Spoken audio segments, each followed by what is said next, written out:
Hello student, আজকে subject verb এগ্রিমেন্টের আরেকটি বিষয় নিয়ে বিস্তারিত আলোচনা করব। দেখো, যদি বাক্যের মধ্যে each, every, any, either, neither, none থাকে তাহলে আমরা সিঙ্গুলার ভার্বকে বসাবো। যেমন দেখো, একটি এক্সাম্পলের মাধ্যমে যদি বলি আমি যে every tree is are important. এইবার দেখো তো, বাক্যের মধ্যে যেহেতু আমি এভরিকে পেয়েছি তাহলে আমি ভার্ব কি নিব বলেছিলাম, সিঙ্গুলার ভার্ব নেব। তাহলে এখানে সিঙ্গুলার ভার্ব কে হবে, যেই ভার্বের সাথে এস থাকে তাকে আমরা সিঙ্গুলার ভার্ব হিসেবে ধরি, আর যে ভার্বের সঙ্গে এস থাকে না তাকে আমরা কি ভার্ব হিসেবে ধরি, প্লুরাল ভার্ব। এটা মনে রাখবে, যে ভার্বের সঙ্গে এস থাকে সেটি হলো সিঙ্গুলার ভার্ব, আর যার সঙ্গে এস থাকে না সেটি হলো প্লুরাল ভার্ব। এইবার দেখো আনসারটা হবে তাহলে এখানে ইজ। এবার তোমার মনে প্রশ্ন থাকতে পারে যে এভরি কি এখানে সাবজেক্ট? না, এভরি কিন্তু এখানে সাবজেক্ট না। এখানে subject K sir?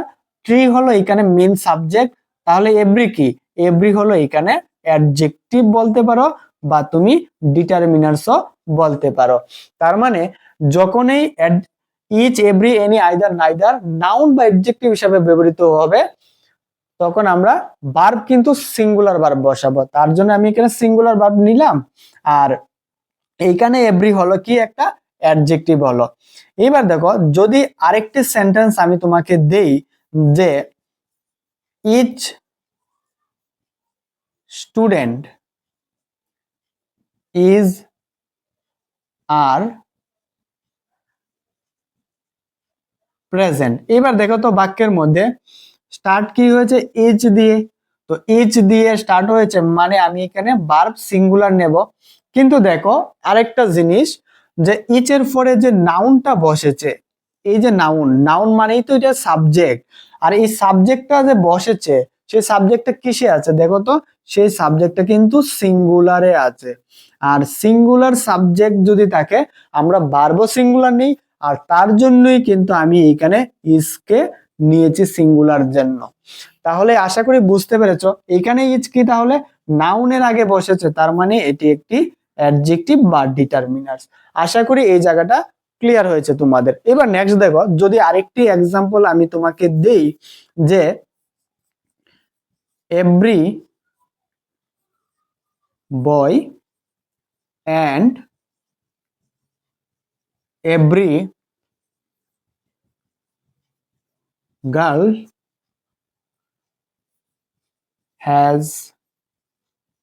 have been invited। এবার দেখো তো, আমি সেন্টেন্সটা লিখেছি কি, every boy and every girl have invited. এবার কোশ্চেন হচ্ছে, স্যার এইখানে হচ্ছে এভরি বয়, এইখানে হচ্ছে এভরি গার্ল, তাহলে কি আমি ভার্ব এখানে প্লুরাল নেব? না, যখনই বাক্যের মধ্যে এভরি দিয়ে স্টার্ট হবে বা না সাবজেক্টের আগে অ্যাডজেক্টিভ হিসাবে থাকবে every, each, any, either, neither, তখন আমরা ভার্ব কিন্তু সিঙ্গুলার নেব। দেখো এখানে নাও বয়ের আগে অ্যাডজেক্টিভ হিসাবে এভরি আছে, তো যেহেতু বয়ের আগে অ্যাডজেক্টিভ হিসাবে এভরি আছে তার জন্য আমার এইখানে ভার্ব নিতে হবে কি, সিঙ্গুলার। আর আমি বলেছিলাম যে ভার্বের সঙ্গে এস থাকে, যেমন এই ভার্বের সঙ্গে কে আছে, এস আছে, তার মানে এটি হয়ে গেল একটি সিঙ্গুলার ভার্ব।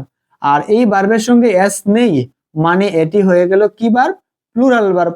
তাহলে ইচ, এভরি, আইদার, নাইদার, নান থাকলে আমরা সিঙ্গুলার ভার্ব নিই। তাহলে এখানে আনসার কি হবে, হ্যাজ হবে রাইট আনসার। আরেকটি এক্সাম্পল যদি দেই, দেখো তো, আমরা উই ইচ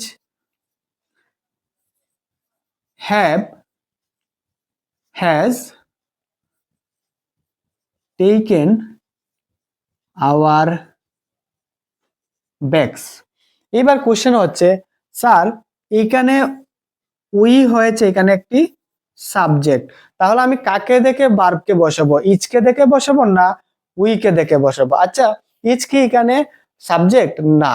ইচ কি এখানে অ্যাডজেক্টিভ হিসেবে ব্যবহৃত হয়েছে? না। ইচ একটা প্রোনাউন, কিন্তু তার আগে একটি সাবজেক্ট আছে, উই একটি সাবজেক্ট আছে, আর উই সাবজেক্ট আছে মানে আমরা উইকে দেখে কিন্তু ভার্বকে বসাবো। আর উই সাবজেক্টটা কিসে আছে স্যার? প্লুরালে। আমরা মানে অনেকজনকে বুঝি, তাহলে প্লুরাল। তো ভার্ব আমি এখানে কি নেব? প্লুরাল নেব।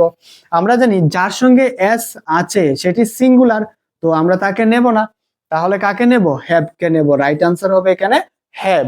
তাহলে বুঝে আমাকে আনসারটা করতে হবে। তার মানে আমরা একটা জিনিস শিখলাম, যে কি শিখলাম দেখো, আমি এখানে লিখছি, তোমরা নোট করে নিতে পারো। যখনই ইচ, এভরি, আইদার, নাইদার, নান থাকবে, মানে যখনই বাক্যের মধ্যে দেখবে ইচ, এভরি, আইদার, নাইদার, তারপরে মনে রাখবে সবসময় কাউন্টেবল নাউন বসবে।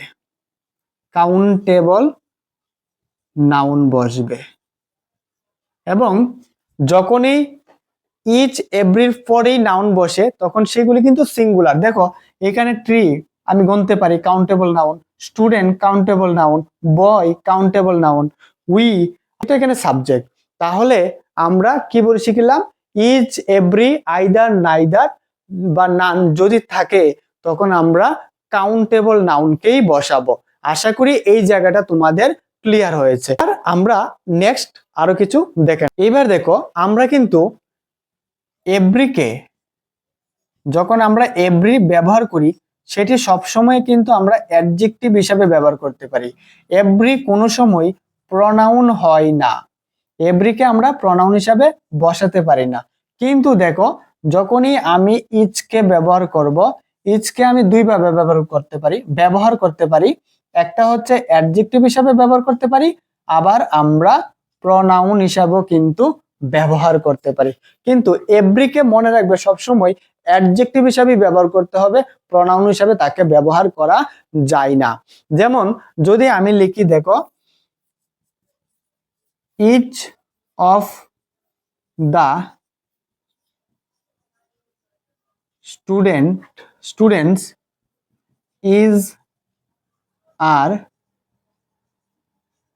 obedient। এবার দেখো তো কোশ্চেন হচ্ছে, আমি যখন লিখলাম each of the student is are obedient, আমি বলেছিলাম বাক্যের শুরুতে যদি ইচ থাকে তখন আমরা সিঙ্গুলার ভার্বকে বসাবো। তাহলে এখানে ভার্ব কে হবে স্যার? ইজ হবে রাইট আনসার, কারণ এর আগেও তোমাদের আমি দেখিয়েছি। এইবার কোশ্চেন হচ্ছে স্যার এখানে সাবজেক্ট কি স্টুডেন্ট? না স্যার, এখানে সাবজেক্ট স্টুডেন্ট না। কেন? দেখো এখানে এই যে অফ আছে, অফটা কিন্তু এখানে প্রিপজিশন, আর আমরা জানি প্রিপজিশনের পরে কিন্তু অবজেক্ট থাকে সব সময়। আর এইখানে স্টুডেন্ট হলো একটি অবজেক্ট, তাহলে কি আমরা অবজেক্টকে দেখে সাবজেক্ট ভার্বকে নির্ণয় করি? না। এইবার দেখো আমরা সাবজেক্ট হিসাবে কাকে নিয়েছি? ইজ। আর ইজ যেহেতু একটা সাবজেক্ট, একটি প্রনাউন হিসাবে এখানে ব্যবহৃত হয়েছে। তো প্রনাউন কে এখানে? ইজ। আর ইজ হলো এখানে বাক্যের সাবজেক্ট। আর ইজকে দেখে কিন্তু আমি এখানে ভার্বকে বসেছি। এবার এখানে দেখো আরেকটা জিনিস যদি আমরা লক্ষ্য করি, আমরা এর আগে ব্যবহার করেছিলাম, যেমন বাক্যটা যদি আমি আবার একটু লিখি, যে ইজ স্টুডেন্ট ইজ প্রেজেন্ট। এইবার দেখো তো ইচের পরে ইট যখন অ্যাডজেক্টিভ হিসাবে ব্যবহৃত হয়েছে, ইচের পরে যে আমি নাউনটা বসিয়েছি সাবজেক্ট হিসাবে, সেটি কিন্তু সিঙ্গুলারে বসিয়েছি। কিন্তু দেখো যখন আমি অফের পরে সাবজেক্ট মানে নাউনকে বসাচ্ছি, অফের পরে যখন আমি নাউনকে বসাচ্ছি, আর নাউনকে কিন্তু আমি কিসে বসাচ্ছি? এখানে প্লুরালে বসাচ্ছি। তাহলে মনে রাখবে যখনই each, every, any, either, neither, none এর পরে যদি প্রিপজিশন অফ থাকে, তারপরে নাউন আমরা প্লুরাল নেব, কিন্তু ভার্ব সিঙ্গুলারই থাকবে। দেখো আরেকটি এক্সাম্পল যদি তোমাকে আমি দেই, যেমন লিখতে পারি যে neither of the two boys have done it. এবার দেখো তো এখানে শুরু হয়েছে কি দিয়ে, নাইদার দিয়ে, তার মানে আমি কি ভার্ব বসাতে পারি, সিঙ্গুলার ভার্ব। তাহলে এখানে আনসার হবে কি, হ্যাজ হবে রাইট আনসার। এবার কোশ্চেন হচ্ছে নাইদার কি, তাহলে এখানে নাইদার কিন্তু এখানে সাবজেক্ট, এবং সাবজেক্ট কি হিসাবে ব্যবহৃত হয়েছে, প্রনাউন হিসাবে ব্যবহৃত হয়েছে। আশা করি এই জায়গাটা তোমরা বুঝতে পেরেছো। তারপরে দেখো প্রিপজিশনের পরে আমি সাবজেক্টটা সরি নাউনটা বসেছি, সেই নাউনটা কিসে আছে স্যার, প্লুরালে আছে নাউনটা, মনে রাখবে সেই ক্ষেত্রে প্লুরাল থাকে। আরেকটি এক্সাম্পল যদি আমি দেই, যেমন আমি লিখতে পারি either of us has have done his homework. এবার দেখো আইদারের পরে কি আছে স্যার, আস আছে, আর আস কি এখানে অবজেক্ট কিসে আছে, প্লুরালে আছে। দেখো আজ কিন্তু এখানে প্লুরালে আছে, তাহলে ভার্ব কি নিব, ভার্ব কিন্তু সিঙ্গুলারই নিব। তাহলে এখানে রাইট অ্যান্সার হবে এস। হ্যাজ কেন সিঙ্গুলার, কারণ যেই ভার্বের সঙ্গে আমরা কাকে পাই, এস কে পাই, সেই ভার্বটি সিঙ্গুলার, আর যার সঙ্গে এস না থাকে তাকে আমরা প্লুরাল ভার্ব হিসাবে ধরি। আশা করি এই জায়গাটাও তোমাদের বুঝতে অসুবিধা হয়নি। তাহলে আমরা জানলাম যে যখনই each, every, any, either, neither, none থাকে, তারপরে যদি কোনো একটা প্রিপজিশন থাকে, আর এই প্রিপজিশনের পরে আমরা যে নাউনটা বসাবো সেই নাউনটা থাকবে কিসে, প্লুরালে থাকবে। আবার যখন তার সঙ্গে সাবজেক্টটা ভার্ব বসাবো, সরি তার সঙ্গে ভার্ব বসাবো, ভার্ব কিন্তু থাকবে কিসে, সিঙ্গুলারে। এই সূত্র নিয়মটা কিন্তু মাথায় একদম রেখে দেবে অবশ্যই, এটা তোমাদের এক্সামে খুব কাজে লাগবে। এবার দেখো যদি বাক্যের মধ্যে নানকে পাও বা এনি বা অল থাকে, তারপরে যদি যদি যে কাউন্টেবল নাউন আছে, কাউন্টেবল নাউন, সেক্ষেত্রে কিন্তু ভার্ব আমি সিঙ্গুলার নিতে পারি বা প্লুরাল ভার্বও নিতে পারি, এটা মনে রাখবে। আবার যদি নাউনটা আনকাউন্টেবল হয় এগুলির পরে, তো আনকাউন্টেবল যদি নাউন হয় তাহলে মনে রাখবে শুধুমাত্র ভার্ব আমরা সিঙ্গুলার ভার্ব নেব, শুধুমাত্র সিঙ্গুলার ভার্বকেই নেব। এই রুলটা কিন্তু তোমাদের জন্য খুব গুরুত্বপূর্ণ, মনে রাখবে। যখন নান, এনি, অল, তারপরে কাউন্টেবল নাউন দেখি, তাহলে আমরা কাকে বসাবো, তাহলে আমরা সিঙ্গুলার ভার্ব বসাতে পারি, প্লুরাল ভার্ব বসাতে পারি। কিন্তু যদি দেখি আনকাউন্টেবল নাউন, তাহলে কিন্তু শুধুমাত্র আমরা এইখানে সিঙ্গুলার ভার্বকেই বসাবো। যেমন আমি যদি লিখি এক্সাম্পল হিসাবে, দেখো এক্সাম্পলটা যদি দেখো তাহলে ক্লিয়ার হয়ে যাবে। দেখো আমি লিখতে পারি none of the boys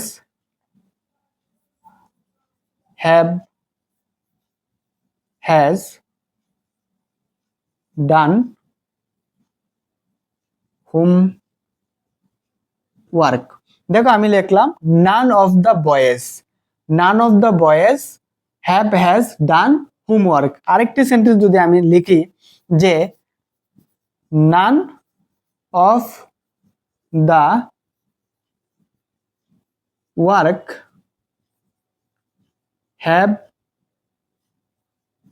has completed. এবার দেখো তো এখানে নান অফ এর পরে এইখানে যে নাউনটা বসেছে এটা কি কাউন্টেবল নাউন নি, হ্যাঁ এটা কাউন্টেবল নাউন। আচ্ছা এইখানে ওয়ার্ক কি আনকাউন্টেবল না কাউন্টেবল, ওয়ার্ক হচ্ছে এখানে আনকাউন্টেবল নাউন। আমি বলেছি যদি বাক্যের মধ্যে নান অফ এর পরে বা নানের পরে যদি কোন একটা কাউন্টেবল নাউন থাকে, তখন ভার্ব সিঙ্গুলারও হতে পারে, প্লুরালও হতে পারে। তার মানে এই ক্ষেত্রে আমি হ্যাভও নিতে পারি, হ্যাজও নিতে পারি, এখানে কোনো ভুল নেই। এবার যদি নান অফ এর পরে আনকাউন্টেবল নাউন থাকে, সেই ক্ষেত্রে কিন্তু আমাকে অবশ্যই সিঙ্গুলার নাউনই নিতে হবে, তাহলে হ্যাজ হবে এখানে রাইট আনসার। কেন হ্যাজ রাইট আনসার হবে, যেই ভার্বের সাথে এস থাকে তাকে আমরা সিঙ্গুলার ভার্ব হিসেবে ধরি, আর যার সঙ্গে এস নেই তাকে আমরা প্লুরাল ভার্ব হিসেবে ধরি, তার জন্য আমরা হ্যাজকে এখানে নিলাম।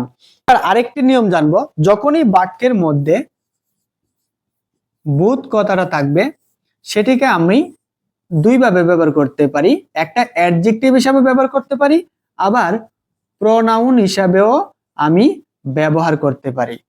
এবার একটা জিনিস যেটা আমার মাথায় রাখতে হবে, দুটোটার ক্ষেত্রেই ভার্ব কিন্তু এখানে সবসময় প্লুরাল হবে, ভার্ব এখানে সবসময় প্লুরাল হবে। এবার দেখো, যদি আমি একটি সেন্টেন্স তোমাকে লিখে দিই, সেন্টেন্সটি যদি আমি লিখি যে both students are is